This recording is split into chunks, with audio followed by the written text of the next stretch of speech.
My name is James Barany. I am a professor of first-year experience, more or less. I kind of help run boot camp at the Milwaukee Institute of Art and Design, help get students who are coming right out of high school acclimated for professional collegiate studies in art and design for the rest of their career. And then I teach advanced classes, drawing and painting, anatomy for me, and then also advanced animation at times. So I have been doing murals, public murals, since 2017, and all of mine, very much like most of my studio work, have a rich history in history. I'm very concerned to tell the narrative, the inclusive narrative and diverse narrative of each community that I serve. So this one is fun because obviously we're on a port city, so you have a huge mariner theme here. So ships became, and the idea of vessels on the water was a big theme.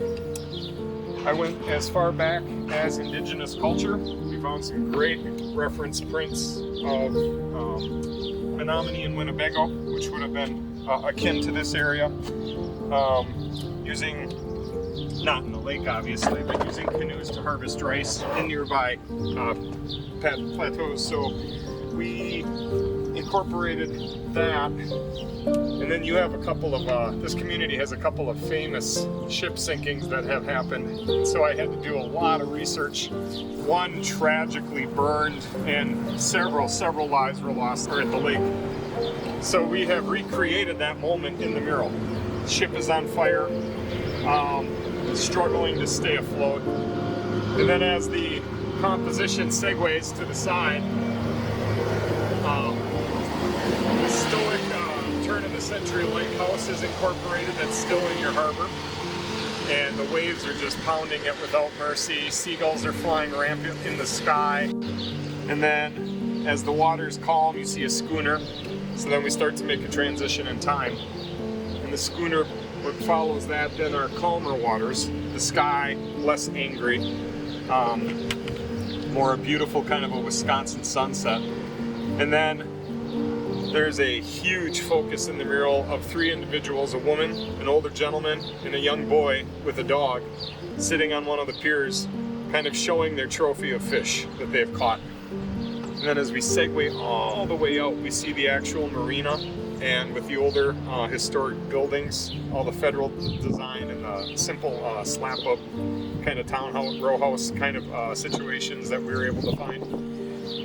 And then I believe maybe from the 50s or 60s, we found in one of the archives in Port Washington a beautiful, very long, stretched out rowboat getting fixed. I believe it's a rowboat or a boat or a skiff. And there's a gentleman in there kind of wrangling with things. And that's what harbors at the very, very end before we get to the end of the lighthouse.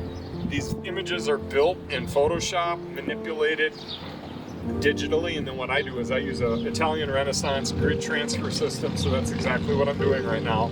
And each square, if it's blue sky, the water crashing, or somebody's face, every square has kind of an allocated area. And then what'll happen after I grid, it'll start to look like a stained glass window. I do an underpainting process where it's very chunked out in colors, but that's all been predetermined to add structure underneath what goes on top, and that's what I call the top coat. That's where I get all of the detail, and I can focus in on the embellishment. So what I'll do is I'll work about 10 feet of underpainting, come back, work almost up to that point with the top coat, and then just keep working down the wall.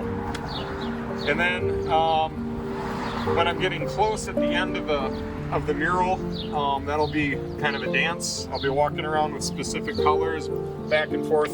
The grid will be gone. It will be completely embedded into the image. And then just kind of using my skills that have been taught to me over years and years, just working it like a painting. Is this coming forward enough? Because at a certain point, the digital composition just gets us to an idea.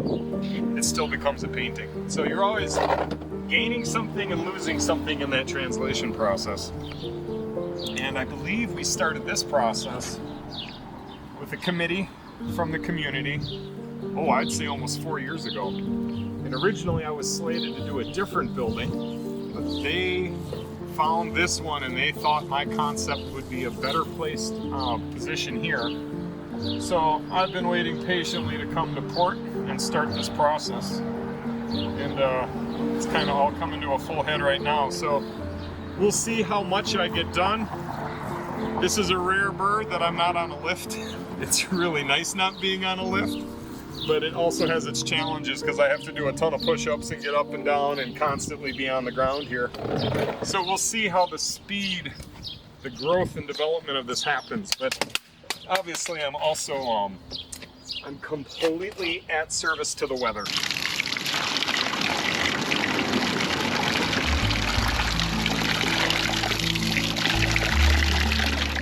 So I'm at a point now that in the process, this is very clear and evident, but what you have in front of me at the moment, I have 8 feet by 8 feet by 10 feet or so of this underpainting, which is when I take the final design, fractalize it, put it through a couple of different modifications in Photoshop, so it breaks it down to planar form and color, and now the transition is also in color because the background still retains color, but we have new portraits where we're removing the color, and you're going to see more achromatic or black and white all the way down that rest of the wall.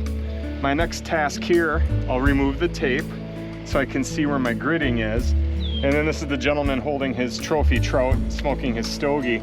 But I'll start to find edges and line work and start to pull him out, almost like a drawing process.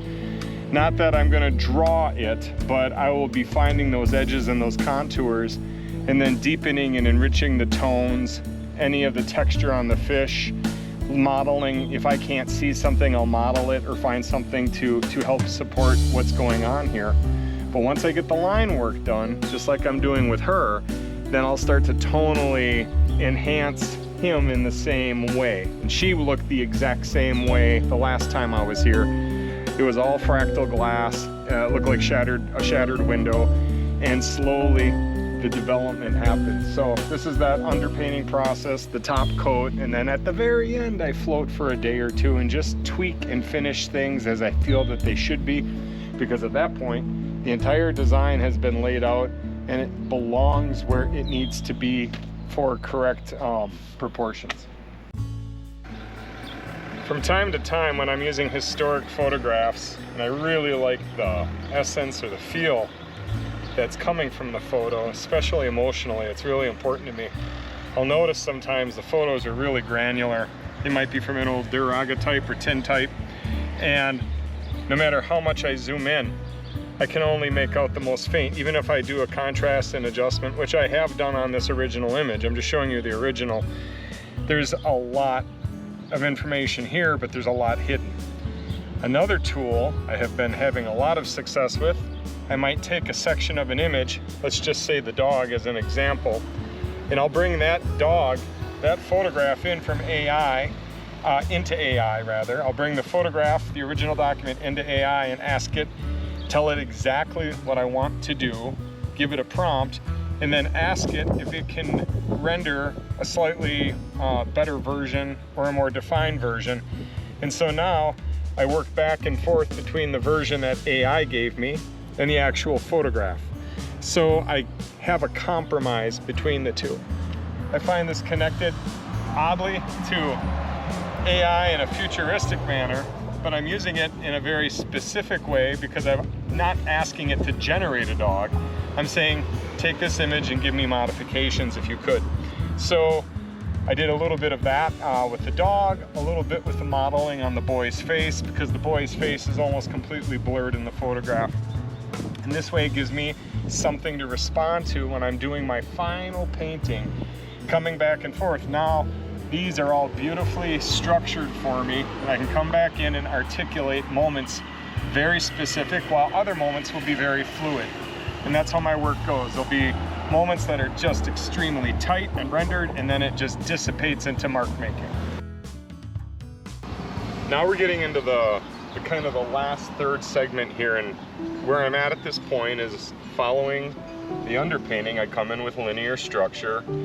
pull out the linear structure, and then I'll come back later this afternoon and start really modeling it through paint to make things three-dimensional and give it a sense of color and light. But something that's been happening that I'm super excited about, so many community members have been coming up wanting to share their own personal history with this marina, because this now opens up. We have the coal dock, one of the vessels that would have hauled coal, and this was taken right out of one of the historic archives that I found in the community. The only one I could find, however, was black and white. Wonderfully documented, but very limiting in its manner that I only have one image to work from. Black and white, everything in that tonal range can be determined. You can determine a color from it, but it's very difficult work. So once you know, a retired police officer came up and he had multiple color shots of this entire area. At some point in the 80s, there was kind of a massive overhaul of some of these buildings, and some of the space was redesigned. So now I have all the evidence of color. I have even more artifacts of other boats that were in the area. So I'm excited because I could add more believable artifacts into this painting, which is already based in truth. But doing that and using the community's involvement and input is fantastic. So that has been a wonderful godsend with this part of the process. The harbor, the marina area here in port, I'd say probably circa 1985, in the ballpark of that time period. Again, using some local photos that were just given to me, which have allowed me to reference color. So now the color is going to slowly start to dissipate and fade out as we get to the bow of our skiff here and the rowboat that the gentleman is fixing. And what's going to happen here is the water is going to be our segue. It's going to transition. The reflections that we can't see are showing up, the coal mining apparatus, etc. There's things here that aren't visible above but are visible in the reflection, which I think is important. And as we continue to segue further and further, the color will slowly fade away. We have a couple of Easter eggs hidden within this experience, little moments of articulation. There'll be people in a car, somebody else on a bicycle, etc. And then the background will just kind of, again, fade away so that we focus on this rowboat, which again was placed here to compositionally balance the beginning of the mural on the top of the hill, which is a very long stretched out canoe paying homage to the indigenous Potawatomi, Ojibwa, and the Menominee that are here.